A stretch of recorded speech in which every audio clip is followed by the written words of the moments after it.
My son stood amidst the crystal glasses and called me dead weight while 40 guests watched.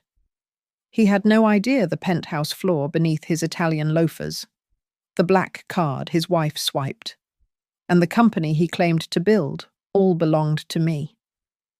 Tonight, I leave everything behind to drive 3,000 miles and prove that the hand that once rocked his cradle can also bankrupt his empire. My name is Eleanor Brooks, though most people just look right through me and call me Ellie. At 58 years old, with my grey hair pulled back in a severe, no-nonsense bun, I had become a ghost in my own life. I lived in the guest suite of a sprawling penthouse overlooking Biscayne Bay, a silent observer in the home of my son, Ryan, and his wife, Madison. To the outside world, I was the widowed mother lucky enough to be taken in by her successful, benevolent son. Tonight, the bass of an electronic dance track thumped against the floor-to-ceiling windows, vibrating through the soles of my sensible shoes. It was Ryan's 32nd birthday, combined with a lavish year-end celebration. Over 40 guests filled the living room, a mix of real estate brokers, tax attorneys, and influencers chasing the golden Miami light. Champagne flowed as if the bottles had no bottom. I moved quietly through the crowd in a dress I had owned for 6 years, collecting empty flutes and refilling the hors d'oeuvres on the granite island. Ryan tapped a silver spoon against his glass, commanding the room's attention. He looked the part of the self-made king in his Italian suit, his arm draped possessively around Madison's waist. "I look around this room," Ryan announced, his voice booming with performative gratitude, "and I see how far we have come. I started as a middle-class kid with nothing. I built this portfolio from the ground up, purely on grit. And I did it while carrying a widowed mother who has not brought in a single dime in years. You know, it is not easy running an empire when you have that kind of dead weight on your shoulders." A ripple of laughter moved through the room. I saw a few guests nod, their faces twisted in sympathetic understanding for the poor, burdened millionaire. Madison swirled her drink, her voice pitching high enough to cut through the low hum of music. "Oh, tell me about it. It is so hard keeping up this lifestyle in Brickell, between the property taxes, the maintenance fees for this penthouse, and the yacht upkeep. Sometimes I really wish we didn't have to feed another unemployed adult in the house." She laughed, a sharp, brittle sound. She made sure the guests standing near the kitchen heard every word. A man in a linen suit, one of Ryan's potential investors, clapped him on the back. "So, are we closing on that villa in Key Biscayne next quarter?" Ryan sighed, shaking his head dramatically. "I would have signed the papers months ago. But when you are dragging a heavy load... Look, if my mother just contributed rent like a normal person instead of being a burden, I would have done it already." I stood frozen behind the open kitchen counter. The heavy silver tray in my hands began to tremble. The crystal glasses upon it clattered together, a sharp, rhythmic chiming that pierced the conversation. Clink, clink, clink. People turned. They saw my shaking hands. They saw the humiliation burning on my face. Then, they looked away, feigning interest in their phones or their drinks, deciding that family cruelty was not their business. I tried to salvage the moment. I forced a weak smile, opening my mouth to make a gentle joke to diffuse the tension. But Ryan spun around. His eyes were cold, glazed with alcohol and arrogance. "Mom, stop," he snapped, his voice slicing through the room. "I am serious. If you want to be here after next month, you need to pay your share just like everyone else. I cannot continue to carry you. I have enough dead weight dragging me down. The silence that followed was absolute. No one stood up. No one said, "That is your mother." Instead, I heard a woman whisper to her husband, "Well, it is reasonable." Another murmured, "At our age, everyone should be independent." 30 years of my life, the trucks I drove, the contracts I negotiated in the dark, the empire I built and hid to protect his ego had just been reduced to 2 words: dead weight. The trembling in my hands stopped abruptly. A strange, icy calm settled over me. I placed the tray down on the counter with a deliberate, heavy thud. I reached behind me and untied my apron, folding it into a perfect square. I looked at the crowd, then fixed my eyes on my son. "Thank you all for coming," I said, my voice low but hard as steel. Perhaps this is my last party in this apartment. I offered no explanation. I did not scream. I simply turned my back on the golden lights, the expensive view, and the ungrateful boy I had raised. I walked down the long hallway to the small bedroom at the back of the penthouse. The door clicked shut, muffling the music and the returning laughter. I sat on the edge of the twin bed. My hands began to shake again, violent tremors that rattled my bones. The words, "dead weight," echoed in my skull like a judge's gavel, louder and louder, until they cracked something open deep inside my memory. The thumping bass from the living room faded into the background, replaced in my mind by the phantom roar of an 18-wheeler engine and the smell of diesel fuel mixed with rain. My memory took me back 36 years to a muddy trailer park on the edge of an industrial town in North Carolina. I was 22 then, working the graveyard shift at a gas station, married to a man named Mark, whose hands were permanently stained with grease. We were poor, the kind of poor where you count pennies to buy milk, but we were hungry for something else. I remembered the night we sat at our chipped laminate table, staring at a terrifying loan document for our first used truck.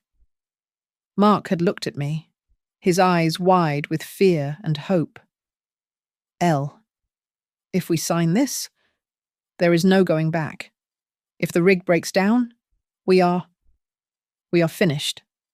It won't break down," I had told him, my voice steadier than I felt. "You drive. I will handle the rest. We are going to build something. Mark." And we did. While Mark drove routes that stretched from the humid south to the freezing north, I taught myself logistics on a second-hand laptop I bought at a pawn shop. I discovered I had a brain for optimization. I used an ancient version of Excel to shave miles off routes and cut fuel costs by fractions of a cent. We grew from 1 truck to 3, then 10. We became Brooks Line Logistics, when the industrial zones outside Charlotte and Atlanta began to boom. I did not just drive past them. I took our savings and bought cheap, swampy plots of land near the distribution hubs. I built simple metal warehouses. I created an entity called Brooks Harbor Holdings, LLC, to hold the deeds. It sounded boring, corporate, and distant, exactly how I wanted it. Nobody in our family, not even Mark's parents, understood that the dusty lots I bought were gold mines in disguise. Then came the darkest afternoon of my life. Ryan was 14. The highway patrol officer did not have to speak. The hat in his hand said it all. Mark was gone. I buried my husband on a Tuesday and was negotiating with the bank on Thursday to keep our fleet from being repossessed. Grief tried to drown me, but I learned to swim in cold waters. I turned from a supportive wife into a predator. I ruthlessly cut underperforming drivers and squeezed better rates from manufacturers. But I made a choice then, a fatal error born of love. I looked at teenage Ryan, soft and grieving, and I swore he would never know the grit and grime of the trucking world. I am just doing office work now. Honey, I would tell him when he asked about the business. Just pushing papers for a logistics firm? I hid the profit margins. I hid the acquisitions. I paid his tuition to the private high school and then the university in Boston with money that smelled of sweat and exhaust. But I made sure the checks looked clean. When he graduated and wanted to play real estate developer, he came to me for a signature. Mom, I need a guarantor for this loan, he had said, looking so young and desperate. The bank says my credit history isn't enough. I signed, but I did not sign as Eleanor Brooks, his mother. I had my lawyer structure it so that Brooks Harbor Holdings LLC was the silent backer. I became the invisible safety net beneath his high-wire act. Over the last decade, I quietly liquidated the truck fleet and moved entirely into industrial real estate and apartment complexes. I moved to Miami not to retire, but to watch over the massive investments I had funneled into Ryan's projects. That penthouse he was partying in right now. The deed was held by a shell company I controlled. His Tesla leased through my corporate account. The vacuous office space where he played CEO, my signature, was on the master lease. I sat on the edge of the guest bed, staring at my calloused hands. I had constructed a perfect lie to protect him from the burden of gratitude. I wanted him to feel powerful. So I let him believe he was a self-made genius. I did this. I whispered to the empty room. I made him blind. He truly believed he was carrying me. He had no idea that if I moved my shoulder even an inch, his entire world would collapse into dust. The realization hit me harder than his insults. I had raised a man who could look at his own mother and see only a liability, because I had never let him see the strength it took to carry him. Dead weight, I repeated, testing the words on my tongue. They tasted bitter, like old copper. Okay. Ryan, if that is what you think, let us see how heavy you are when I let go. I walked into the walk-in closet and pushed aside the rows of beige cardigans that defined my existence here. Kneeling on the plush carpet, I keyed the code into the small, fireproof safe bolt mounted to the floor. It beeped a sharp affirmation. The heavy steel door swung open to reveal the truth Ryan had been too arrogant to look for. I pulled out the leather-bound dossiers, the articles of incorporation for Brooks Harbor Holdings, the deed of trust for the penthouse, the corporate guarantee agreements for Ryan's construction loans. The papers were cool to the touch. In the dim light of the closet, the bold black letters spelling out majority shareholder Eleanor Brooks looked like a weapon. I reached for my phone and dialed a number I knew by heart. It rang 4 times before a groggy voice answered. Ellie came the rasp of Arthur Harris, my attorney in Charlotte. It is... Good Lord. It is midnight. Is everything all right? I caught a glimpse of myself in the full-length mirror. My eyes were swollen and red, rimmed with the salt of earlier tears. But my reflection stood straighter than it had in years. I am fine. Arthur, I said, my voice steady and devoid of the tremor that had shaken me an hour ago. But I need you to work late. I am activating the contingency protocols we discussed 5 years ago. Now Arthur sounded awake now. Ellie, those are nuclear options. Write this down. I commanded. Step 1. Withdraw the personal guarantee from Brooks Harbor Holdings for Ryan's new condo project. Notify the bank that the collateral is no longer available effective immediately. Step 2. The lease on this penthouse expires next month. Do not renew it. Send the eviction notice to the tenant, Ryan Brooks, first thing in the morning. Step 3. The black SUV.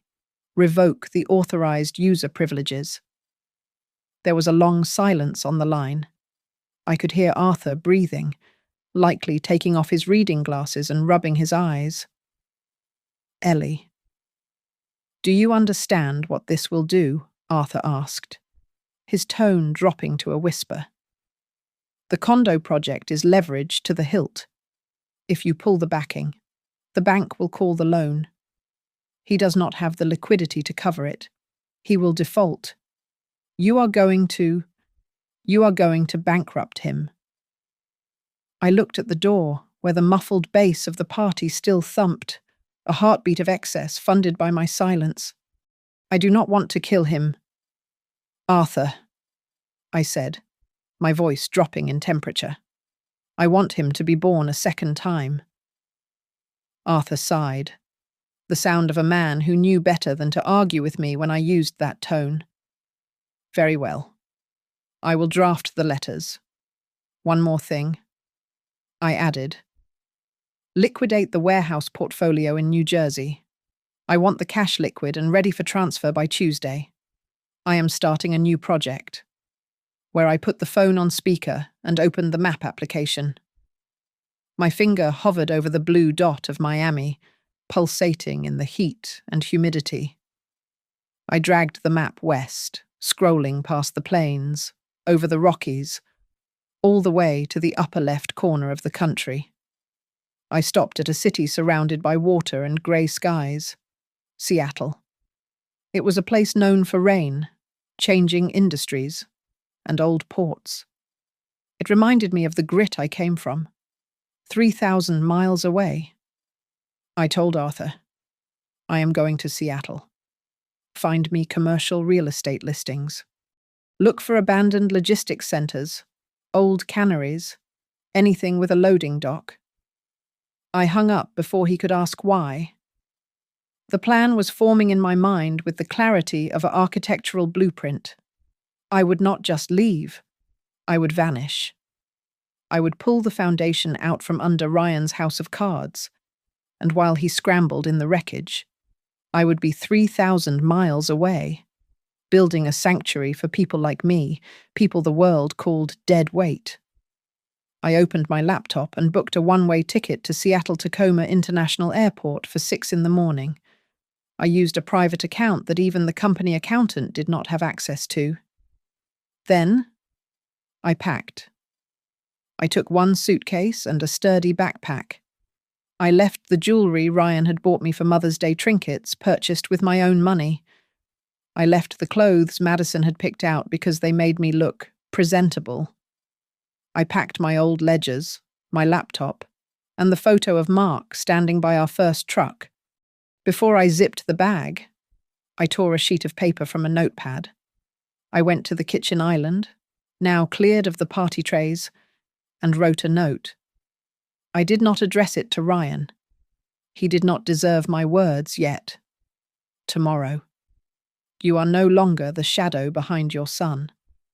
I wrote to myself. You are Eleanor Brooks. You built a fleet from zero. Do it again. I left the note on the nightstand in the guest room. I turned off the lamp. Outside, the party raged on, celebrating a man who was already falling, though he did not know it yet.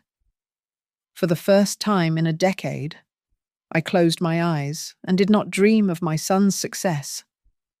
I dreamed of a rusty warehouse in the rain, and a sign above the door that bore my name. At the rental car counter in Miami, the clerk offered me a convertible. I shook my head and pointed to a beige sedan with high mileage. I did not want the wind in my hair. I wanted to feel the road beneath my tires. I cancelled my flight. I needed to see the country again, inch by inch, just like I had 30 years ago. The drive was 3,000 miles of asphalt and memory. Florida humidity gave way to the red clay of Alabama, then the endless horizons of Texas. I slept in motels where the sheets smelled of industrial detergent and the neon signs buzzed all night. At truck stops, I sat at greasy counters drinking black coffee. Young drivers, boys with fresh faces and clean hats, would nod at me and say, "Excuse me, ma'am," as they squeezed past. They had no idea the grey-haired woman in the corner used to run a fleet that could swallow their little logistics companies whole. In a dusty town on the outskirts of Austin, Texas. I pulled into a vacant lot next to a battered food truck. The paint was peeling, but the smell coming from the window roasted pork and fresh cilantro was divine. The owner was a Latina woman named Rosa, with deep lines etched around her eyes and hands that moved with lightning speed. "Best tacos in the state," she told me as she handed over a paper plate. We sat on plastic crates in the dirt. I asked her why she was parked out here in the middle of nowhere instead of the city centre where the foot traffic was. Rosa sighed, wiping her hands on her apron. "The city, honey. The rent for a commercial kitchen space is $3,000 a month, plus permits, plus insurance. I make good food, but I cannot bleed money before I even sell a single taco." Her words stuck with me through New Mexico, in a small town square. I bought an apple pie from a man named Jim, a former factory worker who looked to be over 60. He was selling baked goods to pay for his heart medication. "Factories are gone," Jim said, gesturing to the hollowed-out shells of industrial buildings looming in the distance. "Now those big warehouses just sit there. They are full of rats instead of goods. And people like me, we are just waiting to expire, I guess." The gears in my mind, rusty from years of disuse in that Miami penthouse, began to turn. I saw the empty warehouses Jim talked about. I saw Rosa's delicious food that had no place to go. There was a massive disconnect. The country was full of abandoned spaces and people who were considered too old to be hired but were too young to stop living. Crossing into California. My phone pinged. It was an automated email from the bank requiring final confirmation to withdraw the guarantee on Ryan's construction loan. I pulled over to the shoulder of the highway. The Pacific Ocean crashed against the rocks below, violent and grey. I looked at the digital document. I did not hesitate. I tapped the screen to sign. The first domino had just been pushed over, 3,000 miles behind me. By the time I reached Oregon, the sun had vanished behind a curtain of permanent drizzle. I stopped at an old port town and stared at a derelict warehouse near the docks. The corrugated metal was rusted, the windows broken, but in my mind, I saw something else. I saw stainless steel counters. I saw industrial ovens. I saw Rosa flipping tortillas and Jim baking pies. I saw a shared logistics hub where shipping costs were split among 50 small businesses. I arrived in Seattle on a Tuesday evening. The city was a grid of grey, wet concrete and green pines. I rented a small studio apartment in a neighborhood called Ballard. The building was old, and the hallway smelled of wet cedar and salt water from the nearby ship canal. It was a far cry from the penthouse. But when I locked the deadbolt, I felt a rush of oxygen fill my lungs. I was free. For the first week, I walked. I walked the industrial district along the ship canal, ignoring the cold rain soaking my coat. I took notes on every for lease and for sale sign I saw. I looked for the buildings that time had forgotten, the ones the tech giants ignored. On the 7th night, I sat at my small kitchen table. I smoothed out a crisp sheet of white paper with a black marker. I drew a large rectangle representing a 20,000 square foot warehouse. Inside, I drew partitions for kitchens, workshops, and a central logistics office. At the top of the page, I wrote the name of my vengeance. It would not be a weapon. It would be a sanctuary. Second act market. I stared at the words. Ryan had called me dead weight. I would build a place where dead weight became the anchor for a new empire. I found the corpse of a logistics startup on the edge of the ship canal. It was a 20,000 square foot warehouse that smelled of damp concrete and failure.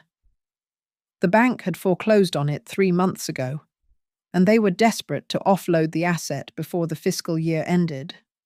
To me, it looked like a palace. I walked into the local branch of the bank, wearing my water-stained beige trench coat and sensible walking shoes. The junior loan officer, a boy named Kyle, who looked barely old enough to shave, glanced at me over the rim of his spectacles with thinly veiled impatience. "Ma'am," as I explained, Kyle said, sighing as if he were explaining quantum physics to a toddler. "We are looking for a commercial tenant who can take the whole lease. If you are looking for storage space for your garage items, there is a You Store It facility 2 miles down the road." I did not say a word. I simply reached into my tote bag and pulled out a thick manila folder containing the certified balance sheets of Brooks Harbor Holdings and my personal liquidity statement from the sale of the New Jersey assets. I dropped it on his desk. It landed with a heavy, authoritative thud. "Read it," I said. Kyle opened the folder. His eyes widened. He blinked, then looked up at me, then back at the numbers. He started to stammer. I am sorry. I need to get my manager." 2 minutes later, a woman walked out. Patrice was a tall black woman in her 50s, with eyes that had seen every trick in the book. She picked up my file, scanned the bottom line, and then looked at my cheap coat. A slow, knowing smile spread across her face. "Ms. Brooks," Patrice said, extending a hand.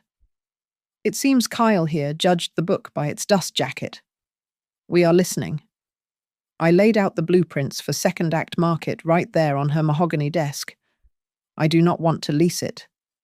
I told her, "I want to buy it. Cash. But I want it at 20% below the asking price because I know you have been sitting on this toxic asset for 90 days. Patrice raised an eyebrow. "And what are you going to do with 20,000 square feet store antique furniture?" "No," I said, tapping the drawing. "An ecosystem. I am chopping the floor plan into 40 small units. Commercial kitchens, artisan workshops, a central logistics hub that I will manage myself to handle shipping for every tenant. And here is the kicker, I am prioritizing leases for people over the age of 45. People the market says are done." Patrice leaned back, crossing her arms. "Is this a charity? Because the bank does not finance good deeds." "Ms. Brooks, we finance returns. It is not charity." I snapped, sliding a second sheet of paper across the desk. "It is arbitrage. These people have skills. They have product. But they lack capital for a brick-and-mortar lease. I give them the space and the logistics at a fraction of the cost. And I take a percentage of their gross sales plus a membership fee. Look at the projections. I break even in 8 months. I turn a profit in 14. Patrice studied the numbers for a long time. Finally, she looked up. "If you commit to a 5-year deed restriction to keep the business operational, I will give you the price you want." "Done," I said. The ink was barely dry on the deed when I started making calls. I flew Rosa up from Texas, buying her a one-way ticket. She cried when she saw the corner spot I had reserved for her taco stand, right near the main entrance. I found a Native American couple who had been selling smoked salmon out of their car. I gave them a sanitary processing room. I found David, a 52-year-old software engineer who had been laid off and replaced by AI, who made the best sourdough bread I had ever tasted. I don't have the credit score for a lease, David told me, looking at his shoes. I am not checking your credit score. David, I said, I am checking your work ethic. Get baking. The next 6 weeks were a blur of sawdust and shouting. I was on site every day at 6 in the morning. I argued with the city inspectors. I fought with the young architect who wanted to install aesthetic lighting instead of functional ventilation. Listen to me, I told the contractor, pointing a finger in his face. I spent 30 years running trucks. I know how air moves. If you put that vent there, the grease trap is going to clog in a week. Move it to the north wall or, so help me God, I will fire you and pour the concrete myself. On opening day, the floors were still unfinished concrete, and the signage was hand-painted on reclaimed wood. But the parking lot was full. The smell of Rosa's pork, David's bread, and hickory smoke drifted out into the rainy Seattle air. People came. They came out of curiosity, drawn by a blog post on a local news site titled Mystery Grandmother Turns Abandoned Warehouse into Startup Hub for the Grey Generation. That night, after the last customer had left and the heavy metal doors were rolled down, I walked through the silent market. I ran my hand along the cold stainless steel of the counters. The air still held the warmth of the ovens and the energy of 40 people who had been given a second chance. I checked the daily receipts on my tablet. We had cleared $4,000 in sales on day one. It was a drop in the ocean compared to what Ryan was spending in Miami, but it was real. It was mine. Dead weight. I whispered into the dark, a cold smile touching my lips. This was not just a market. This was the first shot in a war, and the enemy did not even know the battle had begun. The internet discovered us on a rainy Tuesday. A 19-year-old food blogger posted a video of Mrs. Gable roasting chestnuts in her cast-iron pan, her wrinkled hands moving with the grace of a concert pianist. Then came the clip of David, the grey-haired engineer, pulling a steaming loaf of sourdough from the oven with a smile that broke 1,000 hearts. The caption read, "The place where talent goes to live again." By Friday, we were viral, under the alias E. Harper. I registered a new entity, Second Act Ventures, Incorporated. I sat in a drafty office and signed long-term leases for 2 more abandoned warehouses, one in Tacoma, one in Portland. I was no longer just a landlord, I was building a fortress. And I ensured this company was legally severed from Brooks Harbor Holdings, 3,000 miles away. The ground was crumbling beneath my son's feet. I read the reports Arthur sent me.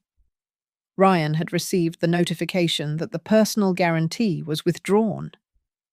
The bank, sensing blood in the water, immediately hiked the interest rate on his construction loan by 4 points. Investors were panicking. I could see the frantic movement of money in his accounts. He was borrowing from high-interest lenders to plug holes, moving cash from one shell company to another. He was drowning, and he was hiding the water rising around his ankles from his wife. I decided to pull the plug on the Orlando property. Sell the commercial complex in Orlando, I told Arthur over the phone. Sell it to the Horizon Group. Ellie? Arthur hesitated. Horizon is Ryan's direct competitor. If they get that land, they will launch a project that undercuts his pre-sales. I know, I said, sipping my lukewarm coffee. Sell it. 2 weeks later, Horizon announced a luxury condo project priced 10% lower than Ryan's. His pre-sales evaporated overnight. I watched the numbers on my laptop screen. Each dropped percentage point in his cash flow was a direct result of the decision I had made in that closet in Miami. It was a strange sensation, a cocktail of maternal grief and cold, surgical precision. I was hurting him. Yes. But I was also teaching him the laws of gravity. Back in Seattle, success brought sharks. A social impact investment fund approached me, wanting to inject $2 million into Second Act. I sat across from 3 men in Patagonia vests who used words like synergy and gentrification. "We want to scale this," one of them said. "Maybe add an espresso bar, raise the rents slightly to attract a cooler demographic." "No," I said, my voice cutting through their jargon. "This is not a hipster mini-mall. We are not turning poverty into a spectacle for tech workers. I keep 51% control. Rents stay fixed for 3 years. If you do not like it, there is the door." They signed. That afternoon, Patrice walked into my office with a young man who looked remarkably like her. He was tall, sharp, with eyes that burned with intelligence. "This is my son, Marcus," Patrice said. "He just quit his job as a marketing director for a national coffee chain.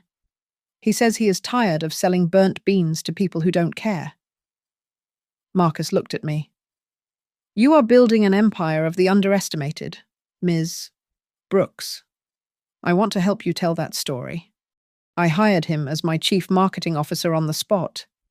In Miami, the facade finally cracked. Madison stood at the counter of a boutique in the design district, her black card held limp in the salesgirl's hand. "Declined," Madison screeched, according to the gossip column I read later. She stormed home and cornered Ryan. My card was declined. "Ryan," she screamed, throwing her purse on the couch. "The account is frozen. What is happening? You need to fix this. You need to call that old woman and make her sign whatever she needs to sign." Ryan tried to call me. My phone buzzed incessantly with his name. Then came the texts. "Mom, please pick up. You are ruining me. You left me right when I needed you most. How could you be so selfish?" I did not answer. I did not block him. But I did not engage. I simply opened the quarterly financial report for Brooks Harbor Holdings. It was my only window into his life now. I watched his vitals like a doctor monitoring a patient in the ICU detach, observe, diagnose.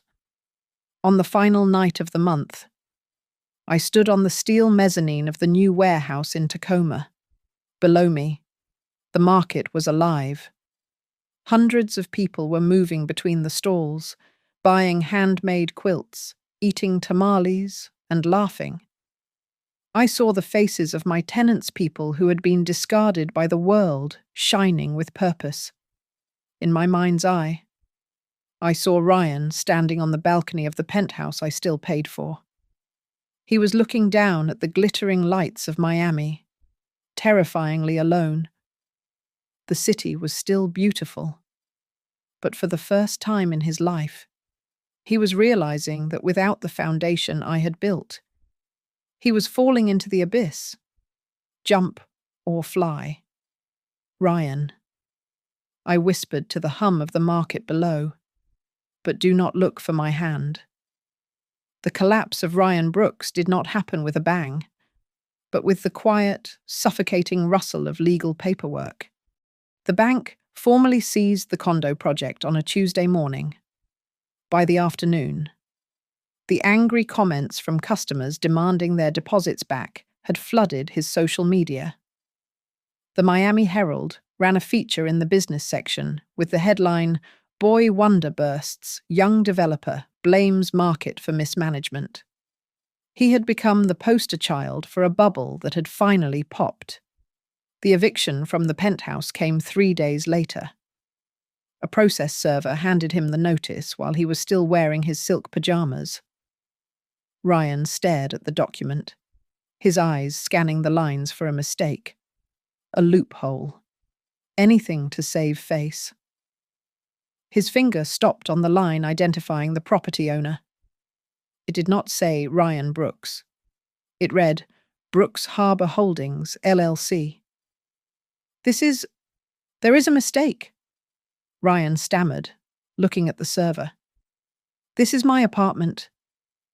Take it up with the holding company, sir, the man said, turning to leave. You have 48 hours to vacate. The realization hit him like a physical blow to the stomach. He had never owned the view. He had never owned the marble floors. He had been a guest in his mother's house, playing king while she paid the mortgage. He went to find Madison. She was already in the bedroom, surrounded by open Louis Vuitton suitcases. She was not packing his clothes. Go talk to her. Ryan, Madison snapped, throwing a pair of heels into a bag. Find your mother. Apologize. Beg. I don't care. Just get the money back turned on. I can't, Ryan admitted, his voice hollow. She is gone. She left no address. She cut me off. Madison. Madison froze. She looked at him with a cold calculation that terrified him. She zipped the bag shut with a sharp hiss.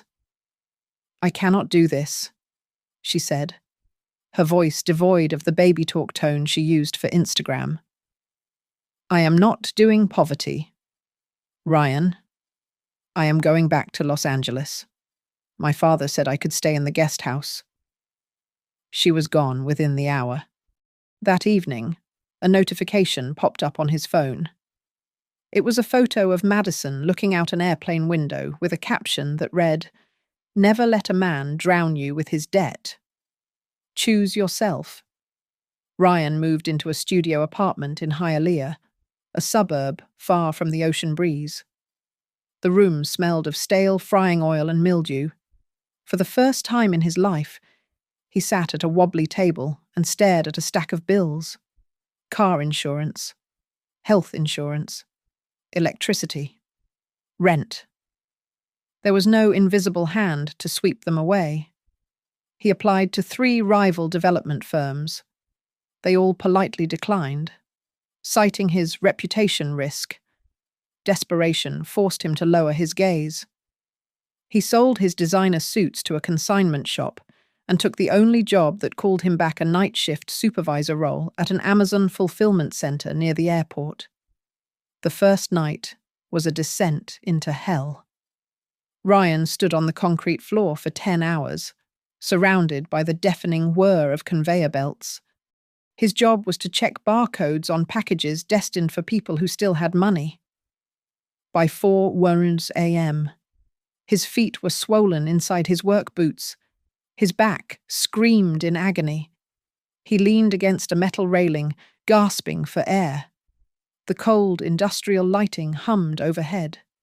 Suddenly, a memory surfaced. He remembered being 10 years old, waking up in the middle of the night to find his mother soaking her feet in a plastic tub of Epsom salts. She had told him she was just tired from the office. She was standing, Ryan whispered to himself, the realization tightening his throat. She was standing on concrete just like this. He had spent his whole life looking down on people who worked with their hands, never knowing that the very hand that fed him was calloused from this exact labor. 2 weeks later, on a rare night off, Ryan sat on his futon eating instant noodles. He pulled out his phone and typed Eleanor Brooks into the search bar. Nothing new appeared. On a whim, he typed Brooks Harbor Holdings. A link appeared from a business journal in the Pacific Northwest. The headline read, The Second Act. How a mysterious founder is turning abandoned warehouses into community gold. Ryan clicked it. There was a photo of a woman standing in a bustling market. The image was slightly blurry, and she was turned away from the camera. But Ryan knew the set of those shoulders. He knew the way she held her hands behind her back. The caption identified her as E. Harper. He scrolled down to the interview. The reporter asked the founder why she chose to invest in people over 50. Harper. Because the world thinks that once you have a few grey hairs, you are just taking up space. I wanted to prove them wrong. Reporter. Was there a specific moment that inspired this mission? Harper. Yes. A loved one looked me in the eye and called me dead weight. I decided to show him just how much that weight could carry. Ryan dropped the phone. It clattered onto the cheap laminate floor. His hands were shaking uncontrollably. A hot flush of shame crawled up his neck, burning his ears. It was not just anger he felt. It was a crushing, suffocating jealousy mixed with a profound sense of loss. She was not just surviving without him. She was thriving. She was building a world where dead weight was the engine. He sat there for a long time, the hum of the refrigerator filling the silence. Then, he stood up. He grabbed his keys. He drove to a used car lot and sold his Mercedes, the last remnant of his former life, for a fraction of what it was worth. He bought a one-way ticket to Seattle. He was not going there to ask for money. He knew better now. He was going because he needed to look at her, really look at her, for the first time in his life. It was 5 p.m, the busiest hour at Second Act Market. The air was thick with the scent of roasted garlic, brewing espresso, and the hum of 200 conversations. I sat in my glass-walled office on the mezzanine, watching the floor below. I saw him before he saw me. Ryan stood near the entrance, looking like a deer caught in headlights. He was wearing a windbreaker that was too thin for the Seattle drizzle, and he looked smaller than I remembered. He stopped a woman selling jam to ask for directions, then a security guard. It took him 3 people to find the staircase. When he finally pushed open my office door, I did not stand up. I did not rush around the desk to embrace him. I kept my pen in my hand, signing the invoice for a new ventilation system in the Tacoma facility. "You are here," I said, not looking up until I finished the signature. Ryan stood awkwardly by the door, dripping water onto the laminate floor. He looked at the door, then back at me, waiting for the mother who used to make him hot cocoa when he scraped his knee. That woman was not in this room. "Mom, He started, his voice cracking. I didn't know where else to go. "Sit," I said, gesturing to the hard plastic chair opposite my desk. He sat, wringing his hands. They were red from the cold, and I noticed a bandage on his thumb. "I wanted to say I am sorry," he stammered, his eyes darting around the room, avoiding mine. "I didn't know everything you did for me. The pressure in Miami, I was just trying to prove I could be someone." I placed my pen down and folded my hands on the desk. The silence stretched between us, heavy and suffocating.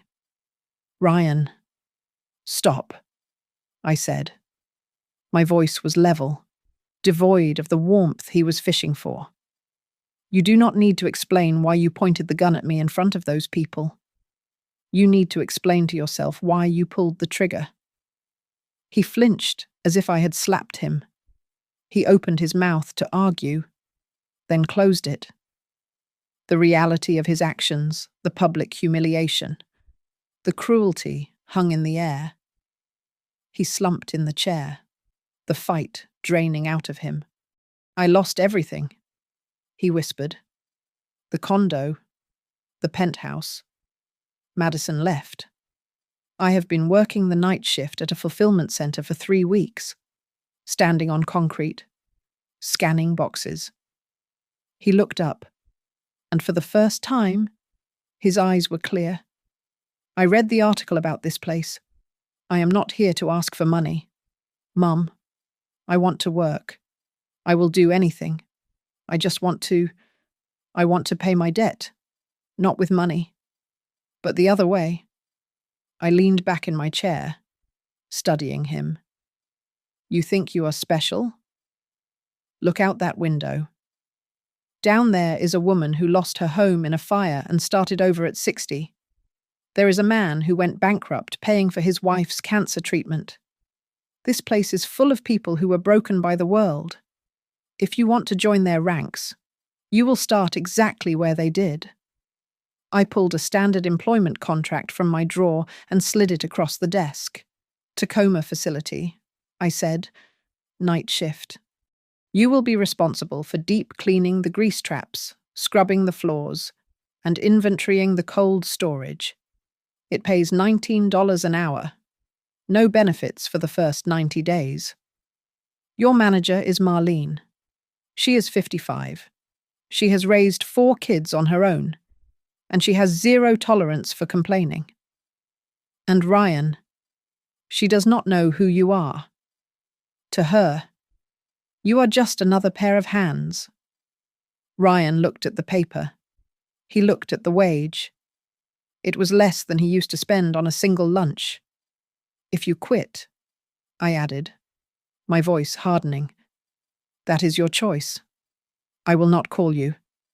I will not rescue you. I did that once, and we both know how that ended. He picked up the pen. His hand trembled slightly, not from cold this time, but from fear. He signed his name, Ryan Brooks. I did not hug him. I did not offer him a place to stay. Shift starts tomorrow at 10. I said, do not be late. He stood up, nodded once, and walked out the door. A moment later, Marcus walked in, holding a tablet. He watched Ryan's retreating figure disappear into the crowd below. That was him? Marcus asked. The son who called you dead weight, yes, I replied, returning to my invoices. Are you sure about this? Ellie Marcus asked, leaning against the doorframe. Putting him in Tacoma. Marlene will eat him alive. I looked up, a faint, dry smile touching my lips. I am not giving him a chance. Marcus, I am giving second act a case study. That night, I sat in my apartment, listening to the rain against the glass. I knew exactly where he was. I pictured him in one of the cheap motels off the highway in Tacoma, the kind with flickering neon signs and thin walls. I imagined him sitting on the edge of a sagging mattress, staring at the employment contract with his own signature on it.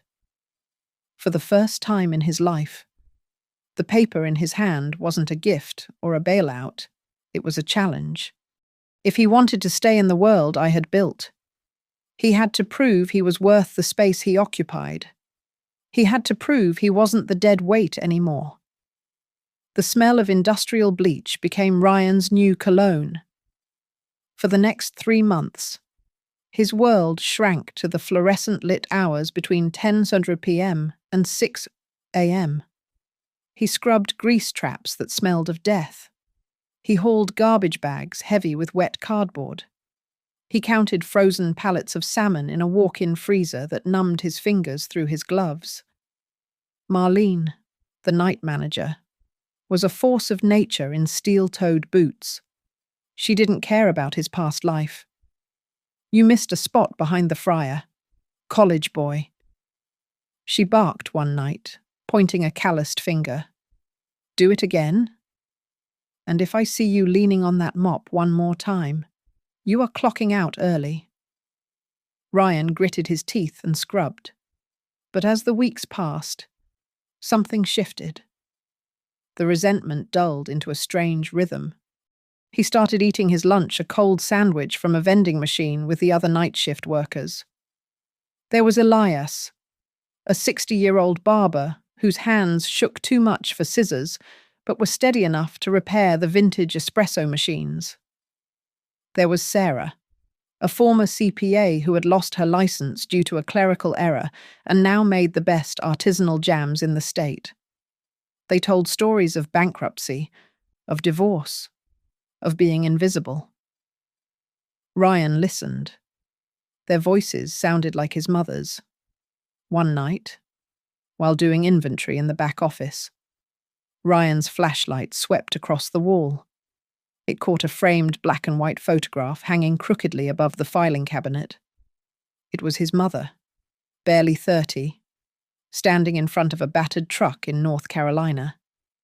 Her arm was around a man Ryan barely remembered his father, Mark. They were covered in grime, exhausted, but smiling like they owned the world. Ryan stared at the photo. He looked down at his own dirty fingernails. He realized, with a jolt that nearly knocked the wind out of him, that he was finally walking on the same concrete she had paved for him. He started staying late. Off the clock. He helped a struggling couple reorganize their stall layout.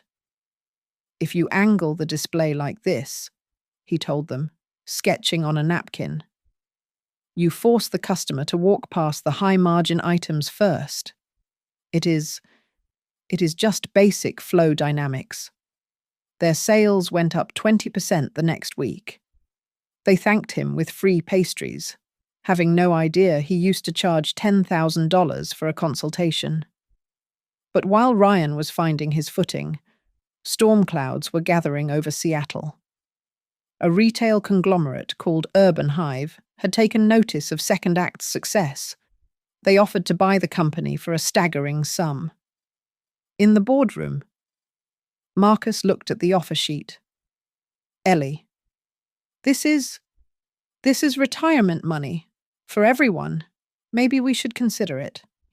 "Absolutely not," I said, slamming my hand on the table. "Urban Hive swallows competitors to kill them. They will evict every tenant in this building within 6 months and turn it into a distribution center for cheap plastic." Urban Hive did not take rejection well. They shifted tactics. Suddenly, city inspectors were swarming our locations. We were hit with citations for obscure fire code violations. There were whispers of a zoning change that would make our business model illegal. One rainy night, Ryan was taking out the trash near the loading dock of the Tacoma warehouse. He heard voices in the shadows. He froze. A man in a tailored suit he recognized the Urban Hive logo on his lapel pin was speaking to a city inspector. "Look, if you find a ventilation issue that shuts them down for a week," the suit said, his voice low, "there is a consulting fee in it for you. We need this zoning hearing to go our way next Tuesday." Ryan pulled out his phone. His heart hammered against his ribs. He hit record. He didn't sleep that day. He spent 6 hours at the public library, cross-referencing zoning laws and Urban Hive's past litigation history. He found a pattern. They used safety codes as a weapon to devalue properties before hostile takeovers. He created a burner email account. He attached the audio file and a 3-page memo outlining Urban Hive's strategy, citing specific city ordinances they were manipulating. He sent it to the general legal inbox of Second Act Ventures. The next morning, my lawyer, Rachel, burst into my office. "Ellie, you need to see this," she said, her face pale. "Someone sent us a smoking gun, and not just the audio, this legal brief. Whoever wrote this knows real estate law better than I do." We traced the IP address to a public library in Tacoma, but we couldn't find the author. We knew we had a mole leaking our internal inspection schedules to Urban Hive, but we also had a guardian angel. I called an emergency meeting. "We are going to war," I told the team. "They are trying to change the zoning laws to shut us down. The hearing is in 3 days. Back in Tacoma." Marlene walked into the break room at 4:00 a.m. She found Ryan asleep at the table, his head resting on a stack of papers. She picked up the top sheet. It was a highlighted copy of the Seattle Municipal Zoning Code, covered in handwritten notes about grandfather clauses and mixed-use variances. Marlene watched him for a moment. She saw the dark circles under his eyes, the calluses on his hands. She pulled out her phone and dialed my private number. "Eleanor," she said when I answered, her voice gruff but quiet. "Your night janitor is digging into the legal weeds deeper than I am. I don't know who this kid is, but he is not just here to mop floors. You might want to ask him why he is fighting your battles for you." The Seattle City Council chamber was suffocatingly hot. Every seat was filled with second act tenants, curious locals, and a phalanx of reporters. I sat at the witness table next to Rachel, my hands clasped tightly together to hide the fact that my knuckles were white. Behind me sat Marcus and the board, but the seat I had secretly hoped to see filled remained empty. Ryan was still in Tacoma, scrubbing floors. It was better this way. The lead attorney for Urban Hive, a man named Sterling, who wore a suit that cost more than my first 3 trucks combined, paced in front of the council members. Council members. Sterling droned, his voice dripping with faux concern. While the story of second act is heartwarming, we must look at the facts. These converted warehouses are a safety hazard. They operate in a legal grey area regarding zoning to avoid the taxes that legitimate businesses like Urban Hive pay. They are relying on emotional manipulation to bypass regulations. We simply ask that you enforce the code. He flashed slides of cherry-picked photos showing overcrowded aisles and improper ventilation. The mood in the room shifted. I saw the council members exchanging skeptical glances. "We will now open the floor for public comment," the council president announced. "Speaker number 42. A chair scraped against the floor in the back of the room. A man stood up. He was wearing a faded button-down shirt and grey slacks, and around his neck hung a laminated ID badge that read, "Night Shift Maintenance." It was Ryan. The room went silent as he walked to the microphone. He looked tired, his eyes shadowed, but he held his head high. I stopped breathing. "State your name for the record," the clerk said. "Ryan Brooks," he said, his voice steady. He looked directly at the Urban Hive lawyers, then at me. "I am not a developer. I am the night janitor at the Second Act facility in Tacoma. And I am also the son who once stood in a room full of people and called the founder of this company, my own mother, dead weight." A collective gasp swept through the chamber. Flashbulbs erupted. I froze, my heart hammering against my ribs. Ryan gripped the podium. "I used to be like the people sitting at that prosecution table. I thought profit was the only metric that mattered. I thought that because I wore a suit, I was better than the people who wore aprons. I was wrong. I fell from a penthouse to a concrete floor, and the only people who caught me were the very ones Urban Hive is trying to evict." He reached into his pocket and pulled out his phone. "They talk about safety," Ryan continued, his voice rising. "But last week, while I was taking out the trash, I recorded a conversation between an Urban Hive executive and a city inspector. They were not discussing safety. They were discussing how much it would cost to fabricate a violation." He held the phone to the microphone and pressed play. The audio was grainy, but the words were unmistakable. The bribery, the cynicism, the plot to weaponize the zoning code it echoed through the silent hall. The face of the Urban Hive attorney drained of all color. Ryan turned to the council. If anyone needs to be audited for business ethics, it is people like the man I used to be, not the 55-year-old woman standing back there who just wants to sell her family recipes. Second act isn't a hazard. It is a lifeline. The room erupted. The tenants behind me stood up, cheering and clapping. The gavel banged uselessly against the desk. I stood up. I walked past the stunned lawyers and took the microphone from my son. For the first time, I did not feel like the woman hiding in the shadows. "My name is Eleanor Brooks," I said, my voice projecting to the back of the room. 30 years ago, I built a logistics company from a single truck. I know how to build things to last. And today, I am announcing that Second Act Ventures will be restructuring. We are becoming a community trust. 51% of the shares will be transferred to the tenants and employees who work there. This empire does not belong to me. It belongs to them. The vote was a landslide. The council unanimously rejected the zoning changes and announced an immediate investigation into Urban Hive's lobbying practices. An hour later, the rain had stopped. I stood on the steps of City Hall, the cool air feeling like victory. Ryan stood a few feet away, hands in his pockets, looking at the wet pavement. "You saved us," I said.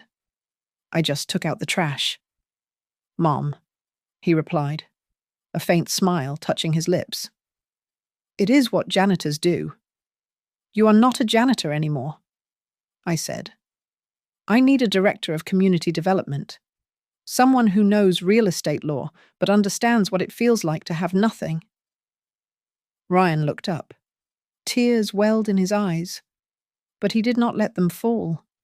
"I don't want the penthouse back. Mom, I don't want the money. I just want to work. But I want to work as your partner. Under your rules. You will report to a board of tenants." I warned him. "Marlene will be watching you like a hawk." "I wouldn't have it any other way," he said. He held out his hand. I looked at it, the hand that had once dismissed me, now calloused and rough from months of labor. I took it. We shook hands like business partners, firm and respectful. Then, I pulled him in, and for the first time in years, I hugged my son. He held on to me tight, shaking with silent sobs. The dead weight finally gone, replaced by something solid and real 6 months later. A new sign was hoisted above the main entrance of the Seattle warehouse. It was hand-painted on reclaimed wood, simple and strong. It read, "Second Act Market," by Eleanor Brooks and Community. We had traveled 3,000 miles to find each other, and in the end, we built the only thing that truly mattered, a place where everyone gets to begin again. Thank you so much for listening to this story. If you enjoyed following Ellie and Ryan's journey, please drop a comment below and let me know where you are tuning in from. I love connecting with you all. Don't forget to subscribe to Grandma's Family Diary, hit that like button, and smash the hype button to help this story reach even more people.